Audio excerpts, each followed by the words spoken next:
Welcome everybody to UROC 365 webinar series to grow your business. Today's guest speaker is going to be Mr. David Black. He's going to be talking to us about the commercial real estate and the state of the market today right now. And the broker of record, Pat Javdan, is going to be conducting the interview. And for those who have connected with us online right now, if you have any problems connecting with the webinar, or if you are disconnected, please make sure that you reconnect back immediately and you should be back on track. I'd like to thank our sponsors for supporting this channel and making this webinar series possible. Mr. Pat Javdan, broker of record, and Dr. Alex Ahanchin, general manager of United Realty of Canada. And we have been doing these webinars since March. So without your support, this would not have been possible. So I greatly appreciate for your support and your gracious hosting facility. Also, a little bit about the housekeeping for any agent who is interested and has questions about real estate or pre-construction or just realtors in general, please go on our website, uroc365.com, and register. Also, we have a lot of webinars that are already pre-recorded, so please register for these webinars and get access to it. One of the best webinar is how to build your client database. That one is the best webinar that is recorded. And also you can talk to Alex or Pat about the guaranteed income program for realtors. And also we have another upcoming webinar which is going to be coming up very soon, is how to generate leads using newsletters and videos. Mm-hmm. I also like to thank Mr. Douglas Gray, author of the book, What the Financial Institutions Are Not Telling You. This book focuses more about teaching people about how to save money and how to create wealth using the leverage and using real estate as one of the leverages. So if you want a copy of this book, please register at uroc365.com, and so that we can mail you a copy of that book. I'd like to talk a little bit about Mr. David Black. He's been in the commercial real estate market for the last 30 years, and he has conducted over 3,000 transactions. He is a specialist of land and investment properties and also property management. So with further ado, I'm going to hand over the microphone to Pat so you can start the interview right now. Pat, go ahead. Thank you, Jerry. Thank you so much, Jerry. And thank you, David, to accept our invitation today. Pleasure. Thank you. And before I start, I'd like to, everybody who has a question, they can write a question in the chat section. So hopefully we're going to have time to ask real estate, state of commercial real estate industry, or any other question, because David has extensive experience. So you can pick David's brain and learn from David. So if you have any question about commercial, please write it in the chat section. Again, thank you everybody joining us today. So because we have only 30 minutes for this interview and webinar, David comes to everybody's minds, my question and everybody's question: what is the state of commercial real estate right now, overall? I think all of us are a little bit of an unknown. Besides being a real estate broker, I'm also president of Monopoly Property Management, and we have over 1,000 commercial tenants throughout Ontario. So we're dealing every day with tenants, and tenants are having troubles paying rent, especially the ones that are like restaurants are fully shut down. So one thing I think that this is emphasized for me, one of the better investments out there is industrial, small unit industrial, because they're paying the rents, they're still open, they seem to be surviving best during this interesting times. Retail is bad, and office is going to be hit really bad, we think, because everybody's working from home. Companies realize that they can work from home and will be downsizing. And I've talked already to probably 10 to 12 office tenants that say they're not going to reopen and they're downsizing. So the state of commercial real estate, Pat, depends how long this goes. The longer the shutdown goes, the worse it's going to be. And there'll be a lot of restaurants, a lot of retail stores not opening when we come out of this because they won't have the cash flow. And so I believe, I'm going to jump to your next question, but leads to it. I believe that we're going to have a downturn in commercial real estate. I think if you have vacancies, the landlords are going to have to drop the rents to fill them up. You drop the rents, and obviously you're dropping the value of the plaza because the cap rate changes in the income. And I think there's going to be some commercial mortgages out there that are going to be calling their loans because the owners won't meet the obligation of the mortgage, which is the value, debt service, and all the other things. So I think that this goes another month, we're going to be back to 1990, where we had for 4 years. I'm old enough to remember it. That's when I got into real estate. But 1990, for 4 years, we had a real bad recession. Prices dropped, a lot of power sales. I can see us going back to that. You know, people talk about 2008. That's going to be a hiccup compared to what we're going into. Mm-hmm. Thank you so much. Is there any rules change for commercial real estate? Because I know in the residential, you know, we have to follow a specific protocol for showing, for open house, for any other activity that we do in residential. How about commercial? Anything change or similar? Yeah, for leasing, we have the same rules, and you know, you have to get the form signed that says they haven't been out of the country and they don't have COVID and that. So we still have the same rules as in residential for showings for leasing in commercial. The bigger problem we have, there's no demand right now. Not a lot of people want to see new space. Not a lot of people, you know, are calling to lease space. Although this week, funny enough, we got 3 new clients that we're working with that might come, but different types of businesses, not your normal. You know, you're not getting any calls from restaurants or anything like that. So commercials change because it slowed down the leasing right now until they see how they come out of it. Mm-hmm, mm-hmm. How about, okay, the buyers, you know, or investors asking, is it a good time to buy or not? Or they asking, if it's good time, is it good time, what type of property they should buy right now? Right. Well, again, I don't want to sound negative because obviously we all want to sell real estate, but my opinion is it's not a good time to buy. I think prices will be lower 4 to 6 months from now. You're going to have some corrections. I think it's tough to buy a retail plaza because you don't know which tenants are going to come out of this at the other end. So you're buying a plaza with a projected income, but that income might not be there if half the tenants don't reopen. So as much as I like to see, I think it'll be, I would recommend to real estate agents, get some good leads, find some people that might, you know, get to know the commercial plazas in your area. Because there will be need to sell in probably 6 months. Either the bank's going to force it or the owner realizes that they're over leveraged. A lot of people got over leveraged in the last year or two. Everybody on this call knows that. People are paying 5 caps, 6 caps, and over leveraged. So if they lose tenants, they're going to have troubles covering the mortgage payments and that. And don't forget that the banks right now, the banks are the only ones still making a ton of money. They're willing to defer your mortgage, but you still got to pay it. And they're not saying if you're going to have to pay it as soon as we come out of this will be the first month that you got to pay it.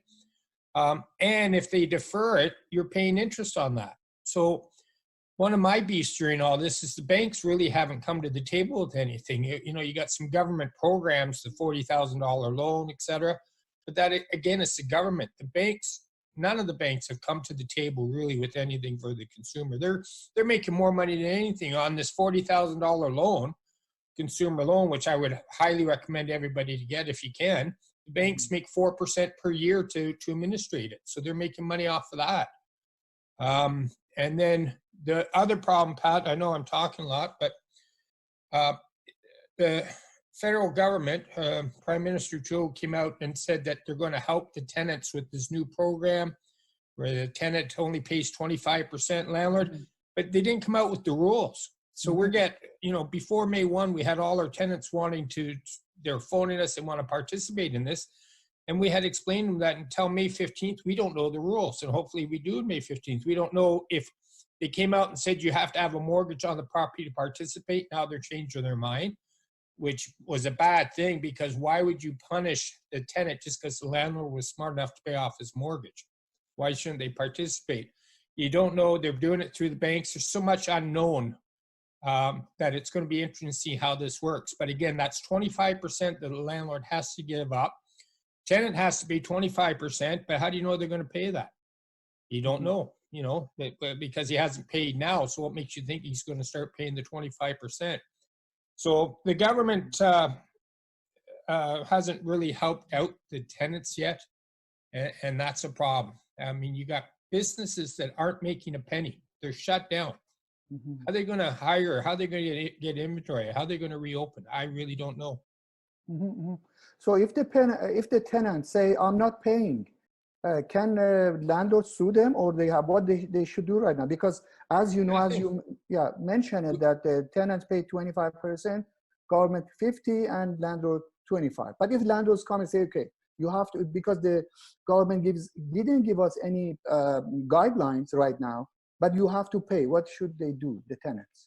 Well, we're going with the opinion it's the same as the residential. Right now, you cannot lock out a residential tenant if they do not pay.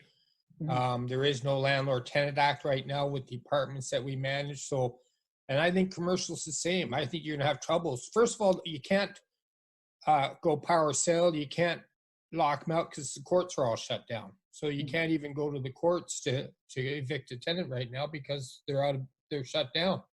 When they reopen, when this is over, they're going to be so backlogged that you're going to be years mm-hmm. going through the court cases if you want to sue someone. It's going to take a long time to get through. So what our belief is at Monopoly and Royal LePage, where the brokerages keep the tenants in the best you can. It's going to be tough to replace them. Mm-hmm. We're trying to get the TMIs out of them. So we've deferred for our tenants the base rent, trying to get the TMIs. I believe the tenant pays something, Pat, mm-hmm. then they have good intentions of sticking around. The tenants that don't pay anything, probably if they're closed for 3 months, I can't see them paying the deferral because after that they owe so much. Mm-hmm. I don't think they're open, but there's not a lot as a landlord you can do. You don't want to lock them out. It's going to look bad, mm-hmm. first of all, during the COVID, although some landlords won't care.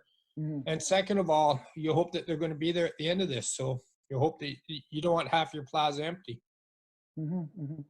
Okay, let's go. I go to back to the last question. So, if somebody wants to buy, let's say, office building type, is it not a good idea to right now, right? Office buildings, yeah. Well, definitely, if you're in Calgary, it's a bad idea. It's going to be bad there. But I think downtown Toronto, an office building. And I know I'm sounding negative, and I'm not a negative person because I'm in sales, but we have to be realists too. Mm-hmm. How are people going to get downtown? They're not going to take the subways. I mean, the downtowns are based on the whole fact that you had all these subways and means to get there. If the people don't feel comfortable taking subways to go to work, that's going to have a problem with the downtown office buildings. And I think there's a lot of businesses that realize that their staff can work from home. They adjusted. And they went, you know what? This works. Why would I pay rent when I can have my staff working from home? So office, I think, is going to be one of the hardest hits in when we come out of this, Pat. Mm-hmm. I think retail next. If you can find, again, I'm just a big lover. There's nothing exciting about industrial. If you can find multi-united industrial, they don't go up and down in price like office and retail do. They're like the tortoise and the hare. They're the tortoise. They might go up 50 cents a square foot. Mm-hmm. They don't jump, but they're there. They're consistent during good times and bad times. People will rent small industrial space. Mm-hmm. So they're a good buy, in my opinion, still. Okay, so there is a good idea to buy a small unit in industrial section. Well, right? Again, if you can find a multi-tenanted building that has 1,200 to 1,500 square foot units in it, mm-hmm. In the bad times, people downsize to those. In the good times, they leave their homes and they go into those sizes. So, you can find anything that has multi-tenanted and it's got half decent rents. Make sure they're not inflated, because pre-COVID, some of the prices were getting ridiculously high. I mean, they were predicting before this, they were predicting that industrial in Toronto was going to go up to $16 a square foot net. And, you know, when we started this 3 years ago, we are getting $7, $8.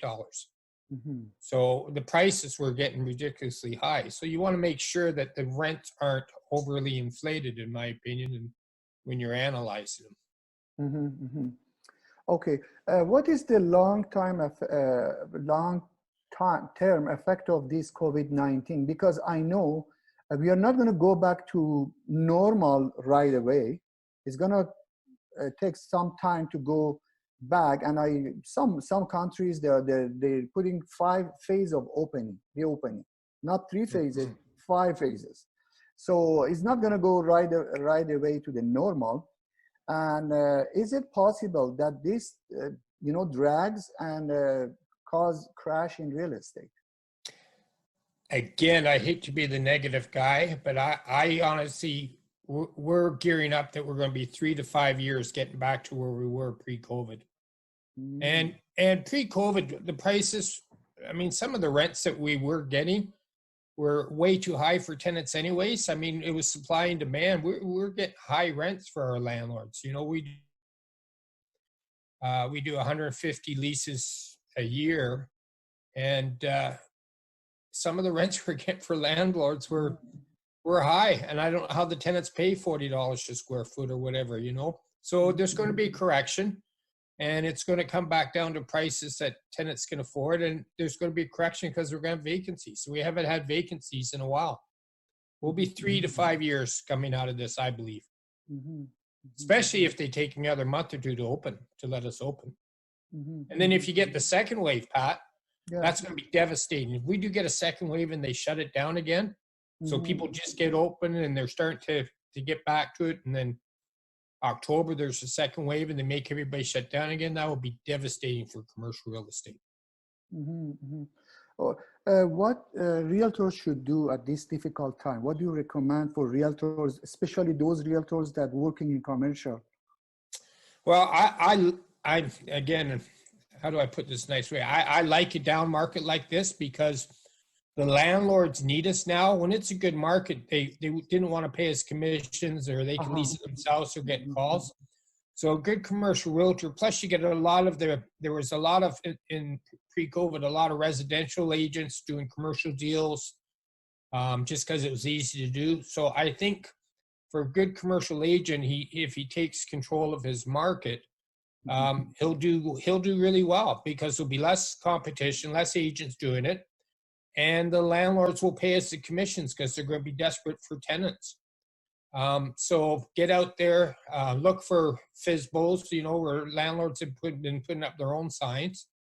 Look for expireds, you know, just some of the stuff in the residential stuff you got to do in commercial, in my opinion. And you just phone up a landlord, and after a few months, he'll realize that just by putting up a sign doesn't work anymore. They're going to need assistance from commercial real estate. So if you stay in the business and you create a market, I think you'll be busy after the next 4 or 5 months. Next 4 or 5 months was everybody's in the unknown. Mm-hmm. But after that, there will be people that want to do business. And if you have the listings, I'm a firm believer of getting the listings. You know, you want to tie up landlords, you want to get listings, and you'll do well. Mm-hmm. Next question. If let's say buyer says, should I buy in this time or not? Or should I wait? What's the best advice we can give? Best advice, we always want to tell buyers now is a good time to buy. I know, but when they say, yeah, that's okay. I hear what I'm just teasing you, but you know, again, buyers in the market. We buy a lot of real estate and we put in investors and we manage it. I would not buy in today's market until you see where it sort of ends up in 6 months. You see how many vacancies, then again, you see if the prices are dropping. Mm-hmm. I think residential, I don't do any residential, but that's going to drop 15% in my opinion. So commercial usually is I think commercial will be hit worse than that. I think you'll see a correction of 20 to 30% in prices. So then why would you buy? You got to wait until And again, I'm talking myself out of business, but you want to give good advice. I think you got to wait to see how this falls out. So I think, October, November, if there's not a second wave, then you'll see some deals out there to buy. So you want to be cash rich. Even the realtors, you want to have some cash available to buy something. It's like the stock market right now. It's down, and you want to buy back in before it goes back up. That's what's going to happen in commercial real estate, I believe. So the best advice is that they should wait a while, not so long, a few months, see what's happening, right? Yeah, you want to see which tenants are going to reopen. And okay, I believe, and again, this is my guess, Pat, the government is going to open and say restaurants can only be half full. Right. Because they want to have spacing. Well, the restaurants are going to come to the landlord and say, I can only be half full. I should only be paying you half rent. Right. Well, if they come and you have to do that to keep them open, then the value of property just dropped, because based on an income approach, it's not worth as much. So I think that you got to wait and see how this all falls out before you buy something. If you want my opinion, you got to wait and see how many tenants remain open and what kind of rents they're going to be paying. Do you have to renegotiate all the tenants? There's very few that they're going to survive this. This is worse than people know, in my opinion. Again, I'm sounding so negative, and I don't mean to, but you have to be realist. There's going to be a lot of small businesses that can't afford to reopen. They can't afford inventory, Pat. They can't afford the staff. They can't. And the other problem is we got a lot of people. So we manage across Ontario. We have properties. And half our landscaping guys won't come back to work because they get paid more now to stay at home by the government. So they're getting their $2,000 a month, and they're saying to us, you know what, I thanks very much. I will work for you for 6 years, and it's been great, but this year I'm taking off. So landscaping, we got a major problem with some of our properties because they don't want to go to work. So there's problems like that, finding the workers. So this is... Again, the longer we stay closed, and I know that they have to and everything else, but the longer you stay closed, the harder this is going to get hit, Pat. Thank you so much, David. David, last question. What is your final thoughts about the whole thing and your recommendation? Final thoughts. Well, from a real estate person that specializes in commercial, you're going to be not making money for a couple of months, but if you're sharp, I think it's a great opportunity coming in to make some money, because for the reasons I said before, landlords are going to need us, they're going to pay us, vendors. If you can hook in with some mortgage companies and try to get some power of sales, they're going to be coming up. I mean, what a great opportunity they are. So you're going to try to connect and see if you can find a mortgage companies or a bank that you deal with and say, listen, who do I talk to get some power of sales? Because there's going to be some of those. So from a realtor point of view, if you work hard, I think you can make as much money as you did in the good times. I truly do. From a landlord's point of view, I'm scared. Again, we have over 1,000 tenants. We're across Ontario. I'm seeing the same thing in Peterborough that I'm seeing in Toronto, that I'm seeing in Newmarket, that I'm seeing from all our tenants, and they're just calling saying, I can't pay rent. So we've had to defer since April a lot of the rents. Well, that affects our income too, and we've had to cut back on a lot of our maintenance. Definitely not doing any major projects. So we stopped all major projects. If we had a roof or a paving, we've had to stop that. So that's going to have an effect on the roofers, the pavers, and everybody else. It's a domino effect. But we'd be silly to do a major project today when we don't know how much money's coming in. So we're changing. As a property manager, it's making us. We have to rethink everything, do cash flows every other week when we see where we get paid. And as a realtor,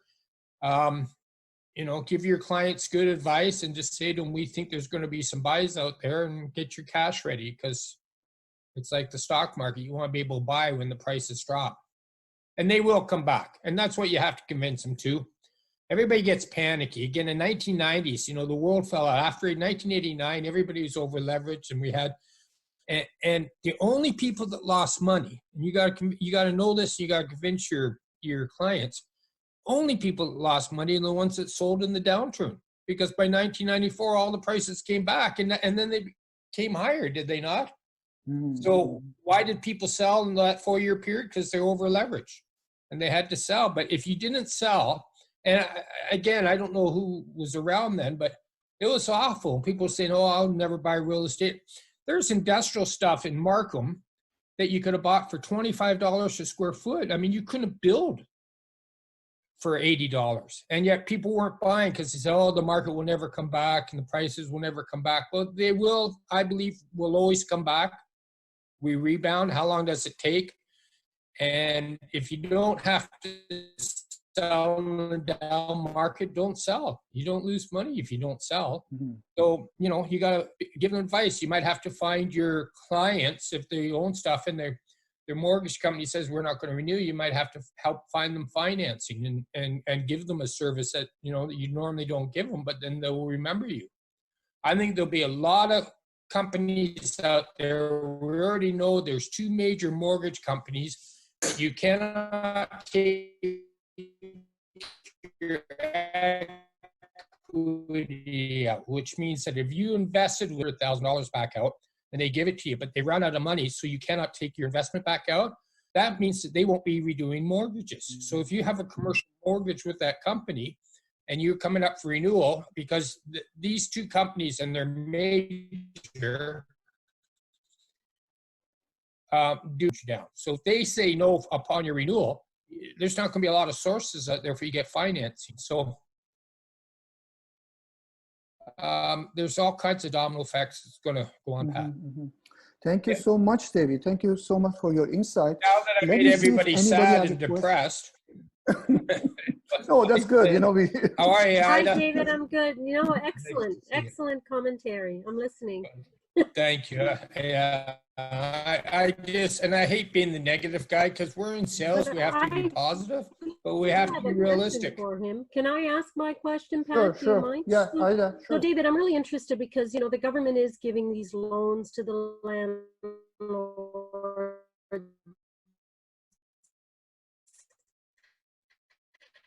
And these tenants, you know, it's like a support mortgage property, but they got bills to pay. What about that? Is there anything that they're offering for that? Well, we're hoping, because a lot of people have been contacting government and saying that, you know, just because you paid off your mortgage, you shouldn't be penalized. So we're hoping when they come out with the rules around May 15th that they've changed their mind about being, you know, you have to be mortgaged, and they realize that it should be for any landlord that a tenant needs help. The problem with it, and again, I don't know how this works. So they're doing this through your mortgage company. So your 50% rent, they pay to the mortgage company. And we don't know if the rules are the mortgage company has to forward the money to us. Do this mortgage company keep the money for future payments? So again, the bank will make money interest-free because they're going to have all your money and use it for future payments, which I think will be unfair because 50% of rent is a lot more than your mortgage, and you need the money to pay bills. The government didn't tell us how they're going to do it. All we know is they want to pay it to the mortgage company, but it doesn't say what does the mortgage company do from there. There's too much unknown with this whole program. So hopefully we're going to know soon, because I tell you, we had a lot of tenants upset in May with this when they called and said, we want to participate. We said, we don't know what you're participating in. We don't know the rules. And it really created a lot of problem when they came out and announced it at the end of April, but the game wasn't in play till mid-May. And the reality is you want to maybe help your tenant out and defer their payment, but you want to make sure that that payment doesn't become their new norm. And then, you know, that comes into effect. So what we're going to do, and this is just us, is that we'll either add, so at the end of your terms, you pay it then, so it's interest-free for the tenant, or we'll amortize it, so if you get a mortgage, it'll go on for. So once we know, you have to spread it out over long term. You can't come to the tenant and say, okay, now I want to be paid those months we deferred. They won't be able to afford it. Thank you. Okay. Anybody else who has question? Is a chance you can ask your question right now. I think there's another question from one of the agents. They want to know what is an example of a multi-tenanted industrial building. Well, there's lots of them out there in Markham and Oshawa. We just bought a bunch prior to this. So in my opinion, the last thing you want in today is where you only have one tenant, you buy an investment and you're depending on one tenant and they don't pay, you don't have cash flow. Everything going forward for the next while should be based on cash flow, which it wasn't during the pre-COVID. It was based on cap rates and values and that, but you got to buy something based on cash flow. So multi-unit industrial, they're out there. You'll see a lot of them have auto repair shops in them, but they're out there in the industrial area. You got to drive around and look for them. Look for ones that say for rent, and you drive in there and you see there's 10 tenants in a building. Those are, find the owner and see if he wants to sell, because they're good investments for your clients, without a doubt in my mind. Mm-hmm. Okay, very good. Thank you. Yeah. Jerry, is there any more question? Yeah, also another, when buying or selling, besides cap rate, what are the other things that we should look at? Well, again, I'm a cash flow guy. I just believe that it doesn't matter the value of a property.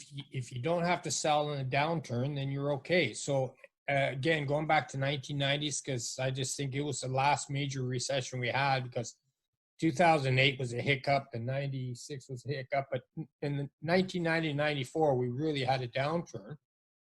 And if you could afford the mortgage because you had enough rent coming in, then it didn't matter what the value was, because the whole idea was you kept it until the value came back. So from my perspective, and this is mine, and a lot of people disagree with me, I'm a cash flow buyer. I want to see that there's cash flow on the property that can pay the mortgage, so I don't have to sell in down market. If you don't sell in down market, you don't lose money, really, right? You wait till the market comes back, and it will come back, folks. But it's going to be 3 to 5 years. Mm-hmm. I have another question for you, David. I'd like to know, if somebody decides to buy a commercial property right now, how will the banks do the appraisal for that commercial property, and what will be the maximum loan to value? Yeah, excellent question. There's an article in the National Post last week that said Royal Bank and I think it was Scotiabank both stopped lending on commercial. So even pre-COVID, you find banks 1 month will love retail, and then all of a sudden they filled up on the retail. So you phone up and go, I got a retail plaza. They go, no, we're not doing those anymore. So I think it's going to be tough to get a mortgage. I think the bank is difficult unless you're a good client with the bank. But I think I know right now that we have some deals pending that the bank is taking a long time getting their act together. So even with deals that, we've done appraisals before pre-COVID and, before March, and we're all set up, the banks are really slow on now. So it's going to be difficult getting a mortgage without a doubt, because the banks know the values are going to go down. The banks know, want to know, do you have the cash flow to pay us? And they want confirmation the tenant's paying rent. How do you provide that? So it's going to be a problem getting financing without a doubt. And, the banks were giving as much as 70% on commercial properties. Again, prior to March, we're now probably, you're going to see them going down to 60, 65%. They're definitely going to want more leverage in there from the owners, in my opinion. And it's going to be tough. Now, they'll get it done, but you're going to need a longer conditional period. I mean, we used, again, prior to March, we were the 30-day conditional period. Well, you're not getting an appraisal because the appraiser doesn't want to go into the space. You probably get an environmental, but again, who knows? I mean, phase one, they just look up the history anyway, so they don't need to do any digging in that. But they're going to be slower. So you're going to need a longer conditional period, in my opinion, on offers right now. Right. Jerry, we have only 2 minutes left. Yes, go ahead. Go ahead, Pat. I think it's good that we can close off and finish the webinar. Thank you so much, everybody who joined us today. And thank you, David, for your insight. I really appreciate your insight. And hopefully we can pick your brain later again. And on Wednesday, I want to remind everybody, we're going to have webinar at 8 p.m. again, 10 common mistakes that the first-time home buyers make and how to avoid them. So please join us on Wednesday at 8 p.m. Jay, other than that, if you have any comments, we have less than a minute. No comments. I just want to make sure that this webinar is actually recorded. So everybody that have registered, we will make sure that you get a copy of this webinar. and it is going to be posted on urock365.com. Mhm. So other than that, I don't have any comments. So I wish everybody a very good evening. Thank you very much, Mr. David Black. Thank you, Pat. Pleasure. Thank you. Thank you. Thank Stay you, safe, Dave. Thank healthy. you, Pat. Thank If you. anybody wants to call me to discuss real estate, I'm always available. I appreciate that. Thank you so much. Thank you. Bye-bye. Bye-bye. Bye, everybody. Thank you. Bye.